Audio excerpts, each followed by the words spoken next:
बच्चों आज मैं आप लोग को सीनेट 2024 से रिलेटेड जो काउंसलिंग होने वाली है उस काउंसलिंग की सभी इंपॉर्टेंट डेट्स बताने वाला हूं। मेरे कहने का मतलब फर्स्ट राउंड, सेकंड राउंड और मॉपअप राउंड कब से कब तक होने वाला है उस सारी डेट्स मैं आपको बताने वाला हूं। और साथ ही साथ सीनेट की और भी कई जरूरी बातें होंगी आज की वीडियो में। और एक बात और भी ध्यान रखिए कि कौन कौन से बच्चे काउंसलिंग के लिए एलिजिबल हैं इसके बारे में बताऊंगा। तो चलिए स्टार्ट करते हैं आज का वीडियो और जानते हैं इन सबके बारे में। हेलो स्टूडेंट्स, मैं अनूप राय, मेरी YouTube channel spark up classes पर आप सभी लोग का स्वागत है। तो बच्चों आप स्टार्टिंग में देखे होंगे कि मैं सीनेट के काउंसलिंग से रिलेटेड इंपॉर्टेंट डेट्स बताने वाला हूं। लेकिन मैंने आपसे ये भी कहा था कि कौन कौन से बच्चे इसके लिए एलिजिबल हैं, यानी कौन कौन से बच्चे काउंसलिंग में पार्टिसिपेट कर सकते हैं, मैं वो भी बताने वाला हूं। तो सबसे पहले आइए बता देते हैं कि वो एलिजिबिलिटी क्राइटेरिया कि कौन कौन से बच्चे इसके लिए एलिजिबल हैं। तो सबसे पहला बात कि कल सीनेट का रिजल्ट निकला है, मैं आपको अपडेट्स दिया था और आपको भी पता होगा। तो पहले आप अपने रिजल्ट डाउनलोड कर लीजिए, हो सकता है आप डाउनलोड किए भी हो। ठीक, अगर आप डाउनलोड आपको नहीं करने आ रहा, आप उसका लिंक नहीं मिल रहा है, तो आप मेरे से कमेंट में बोलो, मैं कमेंट में आपको लिंक प्रोवाइड कर दूंगा, तो उसके थ्रू आप डाउनलोड कर लीजिएगा। ठीक है ना। तो अगर आप रिजल्ट डाउनलोड कर लेंगे या डाउनलोड कर चुके होंगे तो आप उसके नीचे देखोगे तो उसमें लिखा रहेगा कि आप काउंसलिंग के लिए एलिजिबल हो, यानी कि एलिजिबल फॉर काउंसलिंग, या उसमें लिखा रहेगा कि you are not eligible for counselling.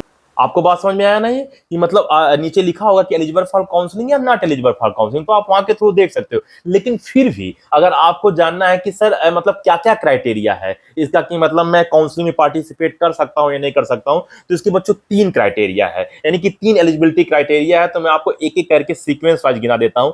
सबसे पहला, आपका 17 साल का एज होना चाहिए, कम से कम 17 साल का एज होना चाहिए, यानी आप 17 के पूरे हो चुके हो या आप 17 से अधिक हो, 18 के हो, 19 के हो, पहली बात। ठीक है।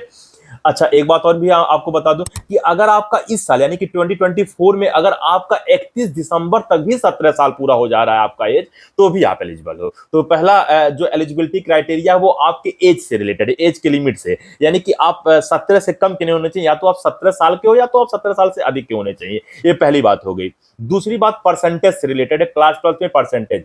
क्लास 12 में आपका पीसीबी से कम 45% होना चाहिए, यानी कि अगर आपका 45% मिनिमम नहीं है तो आप एलिजिबल नहीं हो, यानी कि 45% से अगर आप कम हो तो आप एलिजिबल नहीं हो। तो अगर आप 45% से ज्यादा हो, 45 या 45 से ज्यादा हो, तो आप बिल्कुल इसके लिए एलिजिबल है। तो दूसरी क्राइटेरिया है। तीसरी क्राइटेरिया इसकी है कि जो इस साल आपने सीनेट का एग्जाम दिया है उसकी जो परसेंटाइल है, तो परसेंटाइल कैटेगरीज वाइज बांटा गया है। जैसे मैं आपको बता दूं कि अगर आप जनरल या जनरल ईडब्ल्यूएस हो, आपका मिनिमम 50 परसेंटाइल होना चाहिए। और अगर आप जनरल या जनरल ईडब्ल्यूएस के हैंडीकैप हो, यानी कि आप मतलब जनरल के पीडब्ल्यूडी मतलब क्या बोलते हैं, कैटेगरी से बिलोंग करते हो, तो आपका 45 परसेंटाइल होना चाहिए, तो आप इसके एलिजिबल हो। ठीक, अब बात आया कि ओबीसी, एससी, एसटी और इनमें मतलब यानी कि ओबीसी, एसटी, एससी में जो पीडब्ल्यूडी कैटेगरी से हैं, तो इनका मिनिमम 40 परसेंटाइल होना चाहिए, यानी कि 40 परसेंटाइल अगर है तो आप क्या बोलते हैं, काउंसलिंग के लिए एलिजिबल हो। तो मैंने आपको 3 क्या बोलते हैं एलिजिबिलिटी क्राइटेरिया बता दिया एक एक करके कि आप एलिजिबल हो या नहीं हो। पहला किससे रिलेटेड बताया, एज से रिलेटेड, यानी कि आपका एज मिनिमम, एक बार मतलब आपको फिर से रिपीट कर दे रहा हूं कि आपका एज मिनिमम 17 साल का होना चाहिए, 17 साल से आप अधिक के होने चाहिए। दूसरा, आपका क्लास 12 में परसेंटेज 45% होना चाहिए मिनिमम। और दूसरा मैंने आपको बताया कि आपकी कितनी परसेंटाइल होना चाहिए कैटेगरीज वाइज। अब आइए बात कर लेते हैं कि जो काउंसलिंग होने वाला फर्स्ट राउंड, सेकंड राउंड और मोपअप राउंड का, उसकी सारी की सारी इंपॉर्टेंट डेट्स की, कि कहां से कहां तक फर्स्ट राउंड का होगा, कहां से कहां तक सेकंड राउंड का होगा, और लास्ट राउंड यानी कि मोपअप राउंड का कहां से कहां तक होगा। तो अगर फर्स्ट राउंड के रजिस्ट्रेशन और चॉइस फिलिंग की बात करूं तो वो स्टार्ट हो चुका है, और वो आपका 22 जून से स्टार्ट हो गया है, और 22 जून से लेकर 27 जून तक आपका रजिस्ट्रेशन और चॉइस फिलिंग चलेगा। एक बात और भी ध्यान रखिए कि 27 जून के आप रात में 11:59 तक आप रजिस्ट्रेशन कर सकते हैं, यानी कि 12 बजे के मतलब रात में 12 बजे के 1 मिनट पहले तक आपके पास टाइम है करने का। और मैं आपको ये भी बता दूं कि जो रजिस्ट्रेशन फीस लग रहा है फर्स्ट राउंड का, वो 500 रुपया लग रहा है, और इसमें जो सिक्योरिटी फीस है वो आपका 5,000 यानी कि 5,000 लग रहा है। अब आप कहोगे सर सिक्योरिटी फीस क्या है, जैसे मान लीजिए आपने काउंसलिंग कराया और आपको सीट मिल गया और आप वो सीट ले रहे हो, यानी कि आप एडमिशन उसके थ्रू ले रहे हो, तो आपका एडमिशन में वो 5,000 रुपया कट जाएगा, यानी कि आपके एडमिशन में वो पैसा लग जाएगा। जैसे एडमिशन में सपोज बात करूं कि आपका 20,000 रुपया अगर एडमिशन का लग रहा है, तो आपका 5,000 वो कट जाएगा, माइनस हो जाएगा। ठीक है ना। और अगर आप मान लीजिए आपको सीट अलॉट ही नहीं हुआ, ठीक है ना। तो आपको वो 5,000 रुपया फिर वापस मिल जाएगा। और अगर आपको सीट अलॉट हो गया लेकिन आप छोड़ दिए हो तो वो 5,000 रुपया कट जाएगा, क्योंकि वो सीट आपने भर दिया तो वो सीट कहीं ना कहीं खराब हो गया ना, वो कोई और नहीं ले सकता है। तो इसीलिए सिक्योरिटी फीस जमा होता है 5,000 रुपया। तो आपको बात समझ में आ गया होगा, ठीक है।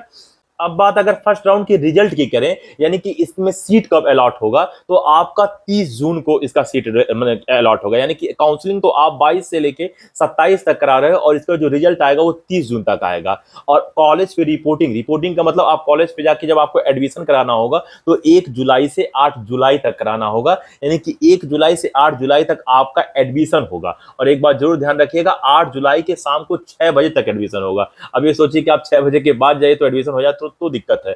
आपको मतलब समय से पहुंच जाना है, जिसकी वजह से आपका एडमिशन हो जाए। तो ये सारी बातें फर्स्ट राउंड की रही। आइए बात करते हैं अब सेकंड राउंड। तो सेकंड राउंड की बात करें रजिस्ट्रेशन और चॉइस फिलिंग की, तो आपका 11 जुलाई से 18 जुलाई तक होगा। और फिर वही बात मैं कहूंगा कि 18 जुलाई उसका लास्ट डेट तो है, और रात में 11:59 तक, यानी कि 12 बजने के जस्ट 1 मिनट पहले तक इसका क्या बोलते हैं रजिस्ट्रेशन और आप चॉइस फिलिंग कर सकते हो। सेकंड राउंड की बात हो रहा है। हाँ, आपको एक बात जरूर ध्यान में रखना है कि अगर आपने फर्स्ट राउंड में रजिस्ट्रेशन फीस और आपने सिक्योरिटी जमा कर दिया तो आपको सेकंड राउंड में जमा करने की जरूरत नहीं है। और अगर आपने नहीं किया है तो आपको सेकंड राउंड में जमा करना होगा। तो ये बात आप जरूर ध्यान रखिएगा। हाँ, आपको 2 बार नहीं करना होगा, आपको करना एक ही बार होगा। आप या तो फर्स्ट बार में किए हो, फर्स्ट राउंड में किए हो, या तो आप सेकंड राउंड में करो, ठीक है। अब बात करें इसका सीट कब अलॉट होगा, तो 21 जुलाई को इसका सीट अलॉट होगा। और बात करें कि अब इसकी कॉलेज रिपोर्टिंग कब होगी, यानी कि कब इसमें आप जाके एडमिशन ले सकते हो सेकंड राउंड के लिए, तो सेकंड राउंड में आप 22 जुलाई से लेके 29 जुलाई तक आप एडमिशन करा सकते हो। और 29 जुलाई तो लास्ट डेट है, लेकिन उसमें शाम को 6 बजे तक आप एडमिशन करा सकते हो। तो ये सेकंड राउंड की बात हो गई। तो फर्स्ट राउंड का जिस प्रकार था उसी प्रकार से सेकंड राउंड का भी है, लेकिन आपने देखा होगा सिर्फ डेट बदला है, ठीक है ना। और बाकी रजिस्ट्रेशन फीस और क्या बोलते हैं चॉइस फिलिंग बाकी रजिस्ट्रेशन फीस और सिक्योरिटी फीस वो सारा का सारा उतना ही है, ठीक है। अब बात करते हैं लास्ट राउंड और मॉपअप राउंड की। तो अगर हम लास्ट राउंड की बात करें, यानी कि मॉपअप राउंड की बात करें, तो जो फर्स्ट राउंड और सेकंड राउंड में जो खाली सीट बचते हैं, यानी कि जो वैकेंट सीट्स बचते हैं, उसका एक लिस्ट आता है जिसको हम लोग मतलब वैकेंट सीट मैट्रिक्स कहते हैं। वो आपका 31 जुलाई को आ जाएगा। यानी कि 31 जुलाई को आपका वैकेंट सीट मैट्रिक्स आ जाएगा, ठीक है। तो आप ध्यान रखिएगा ये डेट। तो अगर मॉपअप राउंड के रजिस्ट्रेशन की बात करूं तो इसका रजिस्ट्रेशन का डेट आपका 31 जुलाई से 5 अगस्त तक होगा। यानी कि 31 जुलाई से स्टार्ट होगा और 5 अगस्त इसका लास्ट डेट रहेगा। और फिर मैं वही बात कहा कि मतलब रात में 11:59 तक, यानी कि 12 बजे के जस्ट 1 मिनट पहले तक आप इसका रजिस्ट्रेशन कर सकते हो। लेकिन आपको इतना रिस्क लेने की जरूरत नहीं है, आप मतलब जल्दी से जल्दी कर लो। क्या मतलब है कि आप 12 बज रहा है तो उस समय जाके आप, ठीक है ना, मतलब काउंसलिंग कर रहे हो। तो इसकी रजिस्ट्रेशन की बात होगी। और अगर बात करें इसकी चॉइस फिलिंग की, तो इसकी चॉइस फिलिंग आपका 7 अगस्त को चालू होगा और 12 अगस्त तक चलेगा। यानी कि 7 अगस्त से लेके 12 अगस्त तक।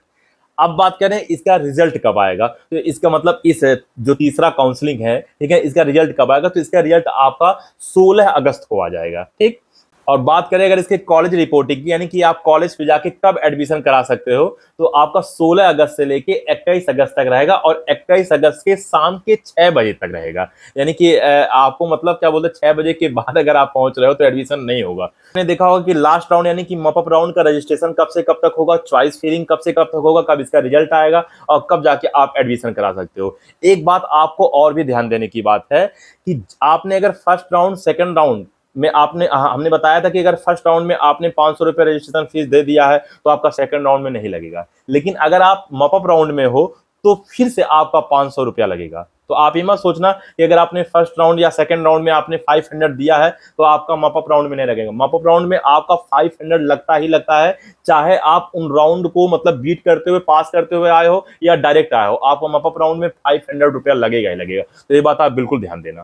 लेकिन सिक्योरिटी फीस की अगर बात मैं करूं तो अगर आपने फर्स्ट राउंड या सेकंड राउंड में आपने सिक्योरिटी फीस 5,000 रुपया दिया है तो आपको इस राउंड में देने की जरूरत नहीं है, आपका पैसा लगेगा ही नहीं। लेकिन अगर आपने डायरेक्ट इसमें मॉपअप राउंड में आप पार्टिसिपेट किए हो तो आपका 5,000 रुपया सिक्योरिटी फीस लगेगा। तो आपको बात समझ में आ गया होगा कि आपकी सिक्योरिटी फीस तो नहीं लगेगा अगर आपने फर्स्ट राउंड या सेकंड राउंड में आपने दिया है। लेकिन आपका रजिस्ट्रेशन फीस चाहे आप उसमें दिए हो, मतलब उसमें तो आपको देना ही देना अगर वहां से आए हो, तो इसमें भी देना है, चाहे आप फर्स्ट सेकंड में पार्टिसिपेट किए हो या नहीं किए हो। आपको थर्ड राउंड यानी कि इस मॉपअप राउंड में आपको 500 रुपए रजिस्ट्रेशन का देना ही देना है। तो ये बात जरूर ध्यान देना। एक बात और भी मैं आपको बता दूं कि जब आप काउंसलिंग कराने जाओगे यानी जब काउंसलिंग का रजिस्ट्रेशन होगा तो उसमें कुछ इंपॉर्टेंट डॉक्यूमेंट्स लगेंगे, ऐसे उसका रजिस्ट्रेशन नहीं हो जाएगा। तो अगर आपको ये जानना है कि वो रजिस्ट्रेशन में मतलब कौन कौन से डॉक्यूमेंट्स लगते हैं, अगर आपको इसके बारे में वीडियो चाहिए तो आप मेरे से कमेंट में कहो, तो मैं इस पर वीडियो बना दूंगा कि रजिस्ट्रेशन के दौरान कौन कौन से आप डॉक्यूमेंट्स को आपको लेके जाना है, ठीक है। और अगर आप ये जानना चाहते हो कि इसकी कट ऑफ कितनी जाएगी कैटेगरीज वाइज, तो इस पे ऑलरेडी वीडियो बन चुका है जो कि आपको स्क्रीन पे दिख रहा होगा। इसका लिंक मैं वीडियो के लास्ट में और इस वीडियो के डिस्क्रिप्शन में दे दूंगा, तो आप वहां से इसकी कट ऑफ के बारे में देख सकते हो। इसके अलावा सीनेट हो या किसी भी एग्जाम से रिलेटेड अगर आपको जानकारी चाहिए, अपडेट चाहिए, अगर आपको नॉलेज नहीं है, आप किसी दुविधा में हो, परेशानी में हो, तो आप बिल्कुल बेझिझक कमेंट करिए। मैं और सुमन मैम हमेशा कोशिश करेंगे कि आपकी हेल्प कर सकें, जिसकी वजह से आप किसी उत्तम स्थान पे यानी कि अच्छे स्थान पे पहुंच सकें। तो ठीक है स्टूडेंट, इस वीडियो में इतना ही, मिलते हैं अगले वीडियो में, तब तक के लिए जय हिंद।